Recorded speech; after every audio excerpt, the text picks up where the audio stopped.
Hello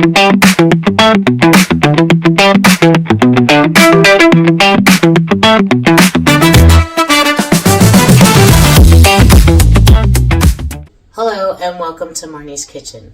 Today you are going to discover Dave Yannick's favorite, choosing between jambalaya and gumbo.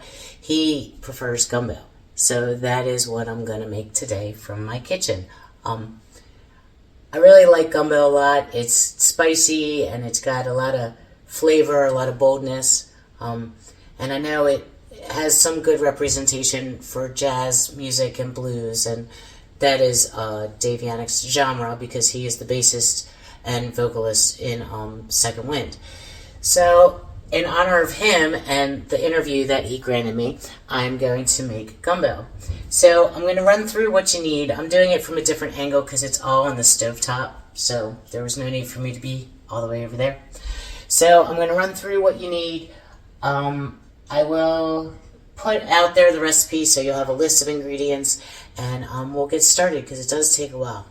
Alright, so you'll need andouille sausage, which I found, and you have it sliced like coins. I always have difficulty finding it, but for some reason I was lucky enough to find it this time. You need some shrimp, because we like shrimp in our gumbo. You don't have to use all of these, but you can. And then we also, I have chicken that I cooked and chopped up. So that's all the proteins that we put in our gumbo. That's what we like here. You can always swap out. I have used hot Italian sausage because I always struggle to find andouille sausage. So, and no one's ever complained. So you can substitute that. You have to make a roux, and this is the most daunting piece of the entire dish, I believe, because if you're like me, you'll get scared because it takes a long time. You have to stir it continuously for about 30 to 40 minutes till it gets like a chocolatey brown. It does take a while. You'll get scared. You'll be afraid that you're going to burn it, but I'll get you through it. And then, so that's flour, and it's all-purpose flour. And then vegetable oil. And then I have chopped green pepper, yellow onion, green onion, and celery. So I have chopped fine, diced, all that good stuff with that. I have chopped 3 cloves of garlic. And then the seasonings. I did not use fresh parsley, but this parsley works just fine, so you can use parsley. I have Creole seasoning. You can use Cajun seasoning as well. I've done that interchangeably. That's fine. I am using the mixed peppercorn because it has a nice flavor. And, of course, my favorite, ground mustard.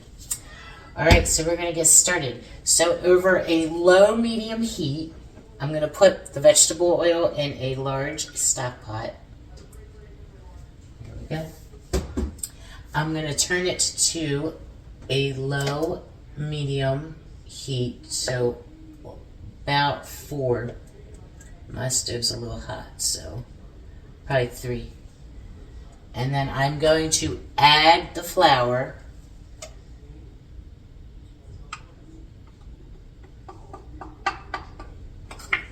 And I'm going to start stirring. Don't worry, I will not keep you watching me for 30 to 40 minutes stirring, I promise. But you have to stir continuously so it doesn't burn, or else it will. I remember when I worked at HUMA and I had to make the cream of crab soup, and I got the stock pot was like way high. I wasn't used to working on one. I had to get a step stool so I could look over and watch pouring in, and I could stir and then get up and look and see how the roux was, making sure that it didn't burn, stick, all that crazy stuff. But that one didn't have to get a chocolatey brown because cream of crab would not look good brown. So while this is cooking, I am going to brown my sausage. So over a medium heat in my pot, in my saucepan over here, I'm going to put my sausage in, and I'm just going to kind of let it be on this side, and then I'm going to let it brown, and then I'm going to turn them, I'm going to flip them so that the other side's brown as well. That shouldn't take too long. Now I'm going to go back to stirring. Stir, stir, stir. I can imagine some of you are probably thinking, well, how does she manage to stand? She can't stand still for a minute. How does she manage to do this? Oh no, with cooking I'm able to do it. I'm just kind of moving the flour around.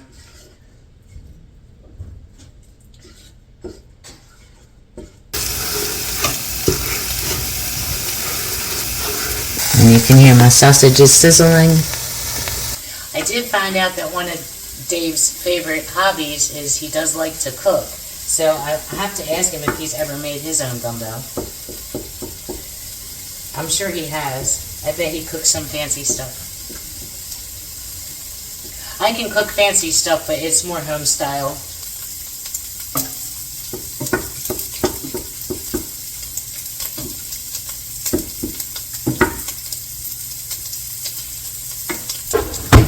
Okay, so my sausage is starting to brown, so I'm going to flip them.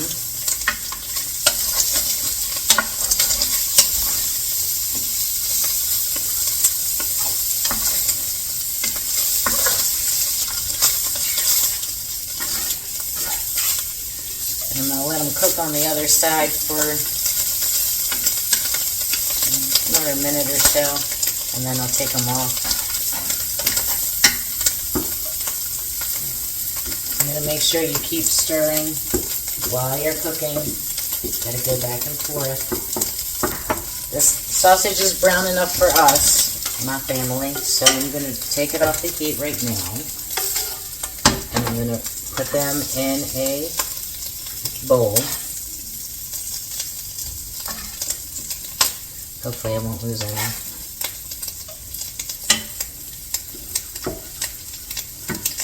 I did turn the heat off while I'm doing this because I didn't want the sausage to burn, because I can do a couple things at once, but it's going to take me a couple minutes to get the sausage out of there. And I did forget to mention I do use boxed broth. So pour a little bit in the pan. I'm going to turn the heat back on to medium. So it's just enough to cover the bottom, and you can scrape up all the brown bits.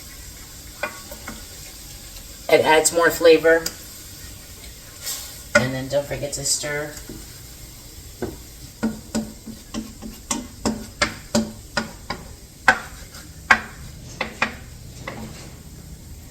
Okay, then I'm going to turn the heat off because you have to wait until this is brown, the chocolatey brown that you want, before you can add this broth to it.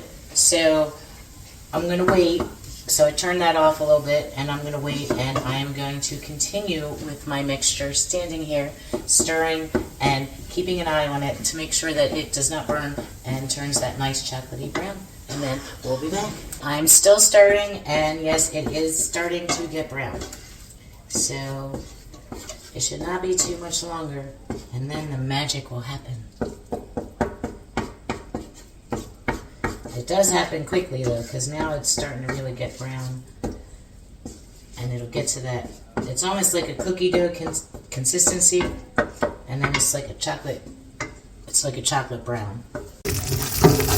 So you can see it's coming together, and it's just starting to turn a little brown. It usually happens pretty quickly, if I remember correctly. It's been a while since I've made gumbo, but if I remember, once it starts turning brown, it starts to turn brown pretty quickly. So, okay.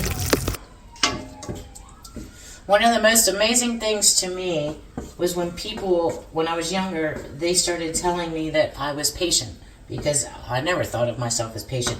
I was pretty impatient. But if it's stuff I enjoy doing and it's stuff I know it's going to take time, if I can piecemeal it or get it in my head that, all right, I'm gonna have to be patient, I guess I am pretty patient. It's getting close. But this shows you the steady progression It does take a while, but if you're patient and you cook it on that low temperature and just keep your eye on it and stir it, it'll happen.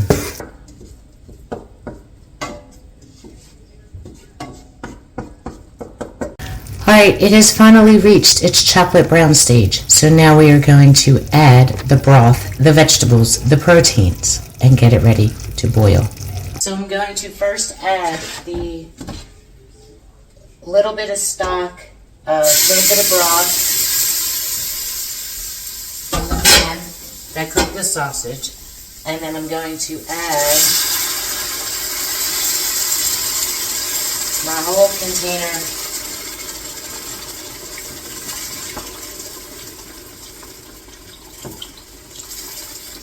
adding my broth, and by looking at it, it's fine for us because I've done it this way before because I have been impatient. I was a little impatient, I guess. It wasn't quite dark enough. So my gumbo is not going to be real dark. Guess I'm not that patient. So add my vegetables.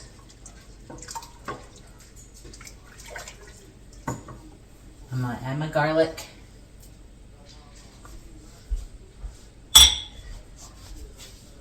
I'm going to add my seasoning. I'm going to add my ground mustard that I love.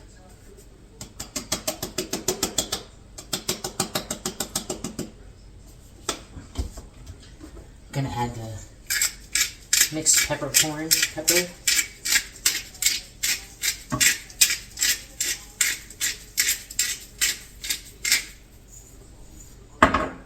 I'm going to add my Creole seasoning.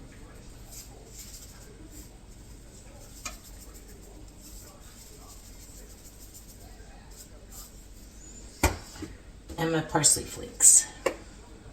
I'm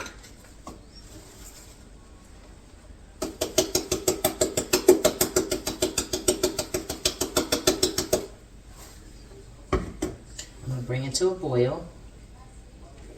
Okay, now that it's come to a boil, I'm going to turn it down and I'm going to add my proteins, just the sausage and the chicken at first. And the chicken, just to warm it. And then I'm going to put this shrimp at the very end so they don't get rubbery, because if they sit too long in the pot, they'll get rubbery.